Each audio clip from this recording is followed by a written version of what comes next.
यह एक कहानी है एक अम्मा की और एक डाकिया की और एक राम परवेश की, जो कि किसी फ़ोन के दुकान पे काम करता है, यानी उसका मोबाइल का दुकान रहता है। एक बहुत ही छोटी सी कहानी रहती है जिसमें डाकिया क्या करता है, उस अम्मा के लिए कुछ पैसे लेकर आता है उसकी बेटे की ओर से, लेकिन बाद में ये पता चलता है कि वह पैसे उस डाकिया के ही होते हैं, वे अपने पास से ही लाता है। ऐसा क्या हुआ था उस कहानी में, आइए इसको विस्तार से देखते हैं।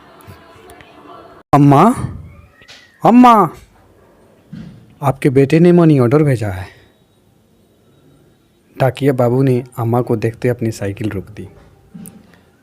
अपने आंखों पर चढ़े चश्मे को उतार आंचल से साफ कर वापस पहनती अम्मा की बूढ़ी आंखों में अचानक एक चमक सी आ गई। बेटा, पहले ज़रा बात करवा दो। अम्मा ने उम्मीद भरी निगाहों से उनकी ओर देखा, लेकिन उसने अम्मा को टालना चाहा। अम्मा, इतना टाइम नहीं रहता है मेरे पास कि हर बार आपके बेटे से आपकी बात करवा सकूं। डाकिये ने अम्मा को अपनी जल्दीबाजी बताना चाहा, लेकिन अम्मा उससे चिरौरी करने लगी। बेटा, बस थोड़ी देर की ही तो बात है। अम्मा, आप मुझसे हर बार बात करवाने की जिद ना किया करो। यह कहते हुए वह डाकिया रुपये अम्मा के हाथ में रखने से पहले अपने मोबाइल पर कोई नंबर डायल करने लगा। लो अम्मा, बात कर लो, लेकिन ज़्यादा बात मत करना, पैसे करते हैं। उसने अपना मोबाइल अम्मा के हाथ में थमा दिया।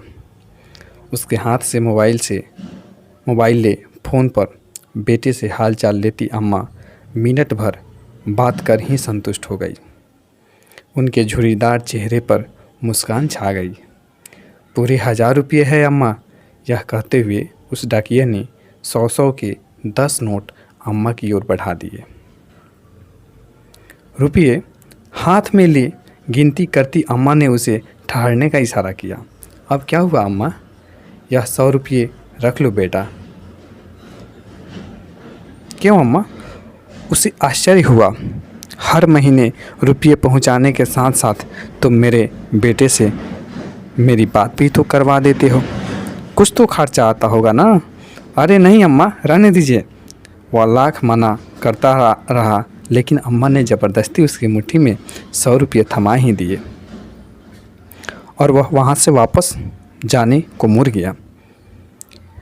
अपने घर में अकेली रहने वाली अम्मा भी उसे ढेरों आशीर्वाद देती अपनी देहरी के भीतर चली गई। वह डाकिया अभी कुछ कदम ही वहाँ से आगे बढ़ा था कि किसी ने उसके कंधे पर हाथ रखा। उसने पीछे मुड़कर देखा तो उस कस्बे में उसके जान पहचान का एक चेहरा सामने आया था। मोबाइल फ़ोन की दुकान चलाने वाले राम परवेश को सामने पाकर वह हैरान हुआ। भाई साहब, आप यहाँ कैसे? आप तो अभी अपनी दुकान पर होते हैं ना? मैं यहीं किसी से मिलने आया था, लेकिन मुझे आपसे कुछ पूछना है। राम परवेश की निगाहें उस डाकिये के चेहरे पर टिक गई। जी पूछिए भाई साहब, क्या पूछना है? भाई, आप हर महीने ऐसा क्यों करते हैं? डाकिया ने जवाब दिया। मैंने क्या किया है भाई साहब? राम परवेश ने सवालिया निगाहों का सामना करता वह डाकिया तनिक घबरा गया। हर महीने आप इस अम्मा को अपनी जेब से रुपये भी देते हैं और मुझे फ़ोन पर इनसे इनका बेटा बनकर बात करवाने के लिए भी रुपया देते हैं, ऐसा क्यों?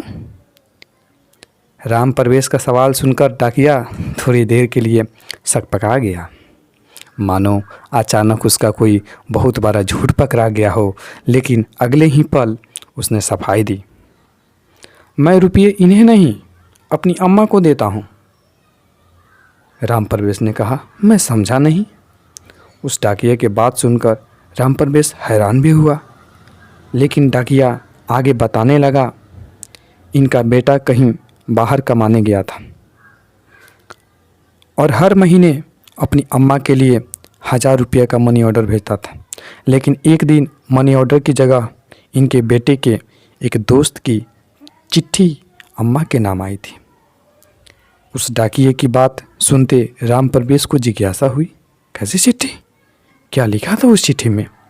संक्रमण की वजह से जो अम्मा है उनकी बेटी की जान चली गई, अब वो नहीं रहा। राम प्रवेश ने पूछा, फिर क्या हुआ भाई? लेकिन डाकिया ने अपनी बात पूरी की। हर महीने चंद रुपये का इंतजार कर और बेटी की कुशलता की उम्मीद करने वाली इस अम्मा को यह बात बताने की मेरी हिम्मत नहीं हुई।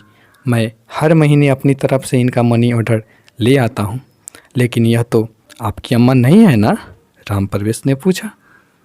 मैं भी हर महीने 1000 रुपया भेजता था अपनी अम्मा को, लेकिन अब मेरी अम्मा भी कहाँ रही? यह कहते हुए उस डाकिया की आंखें भर आई।